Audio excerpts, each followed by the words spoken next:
இஸ்ரவேல் சபையார். இஸ்ரவேல் சபையார் எல்லாரும் அறியாமையினால் பாவம் செய்து காரியம் தங்கள் கண்களுக்கு மறைவாய் இருக்கிறதினால் கர்த்தருடைய கட்டளைகளில் யாதொன்றை மீறி செய்யத்தகாததை செய்து பாவத்துக்கு உட்பட்டு குற்றவாளிகளானால் அவர்கள் செய்த பாவம் தெரிய வரும்போது சபையார் அந்த பாவத்தின் நிமித்தம் ஒரு இளங்காளையை ஆசரிப்பு கூடாரத்துக்கு முன்பாக பலியிட கொண்டு வர வேண்டும். சபையின் மூப்பர் கர்த்தருடைய சந்நிதியில் தங்கள் கைகளை அதன் தலைமேல் வைக்க கடவர்கள். பின்பு கர்த்தருடைய சந்நிதியில் அந்த காளையை கொல்ல வேண்டும். அப்பொழுது அபிஷேகம் பெற்ற ஆசாரியன் அதன் இரத்தத்தில் கொஞ்சம் எடுத்து ஆசரிப்பு கூடாரத்தில் கொண்டு வந்து தன் விரலை இரத்தத்தில் தோய்த்து கர்த்தருடைய சந்நிதியில் திரைக்கு எதிரே 7 தரம் தெளித்து ஆசரிப்பு கூடாரத்தில் கர்த்தருடைய சந்நிதியில் இருக்கும் பலிபீடத்தின் கொம்புகளின் மேல் அந்த இரத்தத்தில் கொஞ்சம் பூசி மற்ற இரத்தமெல்லாம் ஆசரிப்பு கூடார வாசலில் இருக்கிற தகன பலிபீடத்தின் அடியிலே ஊற்றிவிட்டு அதன் கொழுப்பு முழுவதையும் அதிலிருந்து எடுத்து பலிபீடத்தின் மேல் தகனித்து பாவ நிவாரண பலியின் காளையை செய்த பிரகாரம் இந்த காளையையும் செய்து இவ்வண்ணமாய் ஆசாரியன் அவர்களுக்கு பாவ நிவர்த்தி செய்ய கடவன். அப்பொழுது அது அவர்களுக்கு மன்னிக்கப்படும். பின்பு காளையை பாளையத்துக்கு புறம்பே கொண்டு போய் முந்தின காளையை சுட்டெரித்தது போல சுட்டெரிக்க கடவன். இது சபைக்காக செய்யப்படும் பாவ நிவாரண பலி.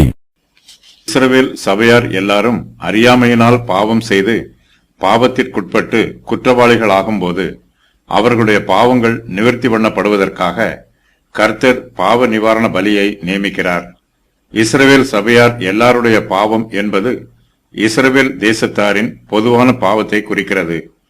இஸ்ரவேல் ஜனத்தாரின் தலைவர்கள் கர்த்தருடைய கட்டளையை மீறி செய்யத்தகாததை செய்து பாவத்திற்கு உட்படும் போது அவர்கள் இஸ்ரவேல் ஜனத்தாரையும் பாவத்திலே வழி நடத்துகிறார்கள். இஸ்ரவேல் சபையார் செய்த பாவம் தெரிய வரும்போது அவர்கள் அந்த பாவத்தின் நிமித்தம் ஆசரிப்பு கூடாரத்திற்கு முன்பாக ஒரு இளம் காளையை பாவ நிவாரண பலியாக பலியிட கொண்டு வர வேண்டும். பாவம் செய்தது தெரிய வரும்போது அதற்காக உடனடி நடவடிக்கை எடுக்க வேண்டும். தேவன் நீதியானவர், அவர் உடனடியாக தண்டிப்பார். தான் அனுபவிக்கும் தண்டனைக்கு அந்த பாவியே பொறுப்பானவனாக இருப்பான். ஆகையினால் தான் ஒரு பாவி என்று உணர்த்தப்பட்டவுடன் அவன் தேவனுடைய சமூகத்தில் உடனடியாக பாவ நிவாரணம் செய்ய ஆவன செய்ய வேண்டும். இஸ்ரவேல் சபையாரின் தலைவர்கள் பாவம் செய்யும் போது அவர்கள் இஸ்ரவேல் சபையாரை பாவத்திலே வழி நடத்துகிறார்கள். அப்போது இஸ்ரவேல் சபையார் எல்லாரும் அறியாமையினால் பாவம் செய்து காரியம் தங்கள் கண்களுக்கு மறைவாய் இருக்கிறதினால் கர்த்தருடைய கட்டளைகளில் யாதொன்றை மீறி செய்யத்தகாததை செய்து பாவத்திற்கு உட்பட்டு குற்றவாளிகளாய் இருக்கிறார்கள். இஸ்ரவேல் சபையார் எல்லாரும் என்னும் வாக்கியம் ஒரு சில தனி நபர்களை குறிக்காது. இது இஸ்ரவேல் ஜனத்தார் எல்லோரையும் குறிக்கும். அவன் என்னும் பிரதி பெயர் சொல் இங்கு அவர்கள் தங்கள் என்று பயன்படுத்தப்பட்டிருக்கிறது. பாவம் செய்கிறவன் மீது கர்த்தருடைய கோபம் எழும்பும். இஸ்ரவேல் சபையார் எல்லாரும் பாவம் செய்யும் போது கர்த்தருடைய கோபம் இஸ்ரவேல் ஜனத்தார் எல்லார் மீதும் எழும்பும். இஸ்ரவேல் சபையார் கர்த்தருடைய கோபத்திற்கு தப்பிக்க வேண்டும் என்றால் அவர்கள் தங்களுடைய பாவத்தை நிவர்த்தி பண்ணுவதற்காக கர்த்தருடைய ஆசரிப்பு கூடாரத்திற்கு முன்பாக பாவ நிவாரண பலியை கொண்டு வர வேண்டும். சபையின் தலைவர்கள் பாவம் செய்யும் போது அவர்கள் முழு சபையையும் தவறான பாதையிலே வழிநடத்தி விடுவார்கள். அப்போது சபையார் எல்லாரும் அறியாமையினால் பாவம் செய்வார்கள். கர்த்தருடைய சபை இந்த பூமியில் இருக்கும் வரையிலும் அது கரைதிரை இல்லாத ஒரு பாவமும் அறியாத பரிபூரணமான பரிசுத்த சபையாக இருக்காது. சபையானது பரலோகத்திற்கு போகும் முன்பாக அது இந்த பூமியில் இருக்கும் வரையிலும் அறியாமையினால் பாவம் செய்து பாவத்திற்கு உட்பட்டு குற்றம் செய்திருக்கும். அபிஷேகம் பெற்ற ஆசாரியன் பாவம் செய்யும் போது காளையினுடைய தலையின் மீது அவன் தன் கையை வைக்கிறான். இஸ்ரவேல் சபையார் எல்லாரும் பாவத்திற்கு உட்பட்டு குற்றவாளிகள் ஆகும்போது சபையின் மூப்பர் கர்த்தருடைய சன்னதியில் தங்கள் கைகளை அந்த காளையின் தலைமேல் வைக்க வேண்டும். பின்பு கர்த்தருடைய சந்நிதியில் அந்த காளையை கொல்ல வேண்டும். முழு இஸ்ரவேலருக்கும் சபையின் மூப்பர் பிரதிநிதியாக இருக்கிறார்கள். காளை கொல்ல வேண்டும் என்று இங்கு கூறப்படவில்லை. மற்ற பலிகளில் பலி செலுத்துகிறவர் பலியிடப்படும் மிருக ஜீவன்களை கொன்றது போன்று இங்கு இஸ்ரவேலின் மூப்பர்கள் காளையை கொல்ல வேண்டும். இஸ்ரவேல் சபையாரின் மூப்பரில் குறைந்தபட்சம் 3 பேர் தெரிந்தெடுக்கப்படுவார்கள் என்றும் அவர்கள் தங்கள் கைகளை காளையினுடைய தலையின் மேல் வைக்க வேண்டும் என்றும் யூதருடைய பாரம்பரிய சரித்திரம் சொல்லுகிறது. இந்த மூப்பர்கள் இஸ்ரவேல் சபையார் எல்லோருக்கும் பொதுவான பிரதிநிதிகளாய் இருக்கிறார்கள்.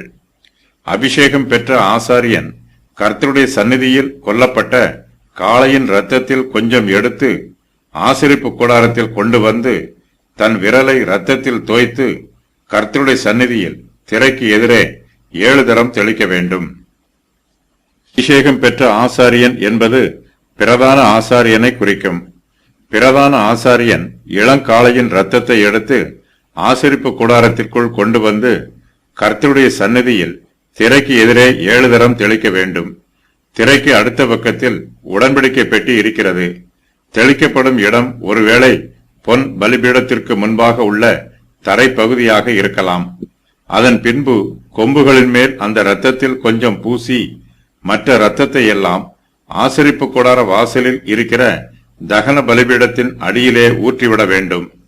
அதன் கொழுப்பு முழுவதையும் அதிலிருந்து எடுத்து பலிபீடத்தின் மேல் தகனித்து பின்பு காளையை பாளையத்துக்கு புறம்பே கொண்டு போய் முந்தின காளையை சுட்டெரித்தது போல சுட்டெரிக்க கடவன்.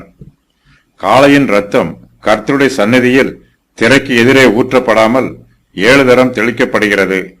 இயேசு கிறிஸ்துவின் இரத்தம் நம்முடைய பாவங்களையெல்லாம் நீக்கி நம்மை சுத்திகரிக்கிறது. கிறிஸ்துவின் இரத்தம் நம்மீது ஊற்றப்படாமல் தெளிக்கப்படுவதே நம்முடைய பாவங்கள் சுத்திகரிக்கப்படுவதற்கு போதுமானதாயிருக்கிறது. அப்படியே அவர் அநேகம் ஜாதிகள் மேல் தெளிப்பார். அவர் நிமித்தம் ராஜாக்கள் தங்கள் வாயை மூடுவார்கள். ஏனெனில் தங்களுக்கு தெரிவிக்கப்படாதிருந்ததை அவர்கள் காண்பார்கள், கேள்விப்படாதிருந்ததை அவர்கள் அறிந்து கொள்வார்கள். ஏசாயா 52:15. காளையின் இரத்தம் கர்த்தருடைய சந்நிதியில் திரைக்கு எதிரே 7 தரம் தெளிக்கப்படுகிறது. 7 என்னும் எண் பரிபூரணத்தை குறிக்கிறது. தேவனாகிய கர்த்தர் இந்த உலகத்தை 6 நாட்களிலே சிருஷ்டித்து 7ஆம் நாளிலே ஓய்ந்திருந்தார்.